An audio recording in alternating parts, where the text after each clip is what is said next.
Hi everyone, Priyanka's फॅशनमध्ये तुमचं स्वागत आहे। तर आज मी तुम्हाला सांगणार आहे की जे ब्लाऊज कटवर्कचे ब्लाऊज येतात हे अशा प्रकारचे, ज्यांना खाली कटवर्क असतं तर त्याला अस्तर कसं जॉईन करायचं हे तुम्हाला ते आजच्या व्हिडिओमध्ये मी तुम्हाला सांगणार आहे। तर चला पाहूया।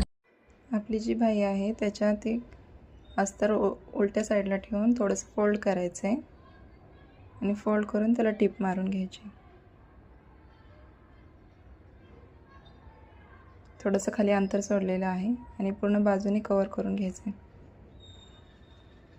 आपली बाही तयार झालेली आहे। तर पाहू शकता आपण याच्यामध्ये जे कटवर्क आहे ते खाली तसंच राहिलेले आहे। काय काय कटवर्क आहे असतात की त्यांना आपण अगरबत्तीने पण असं जाळून शेप देऊ शकतो।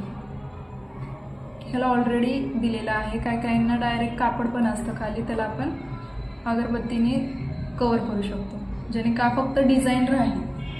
ठीक आहे।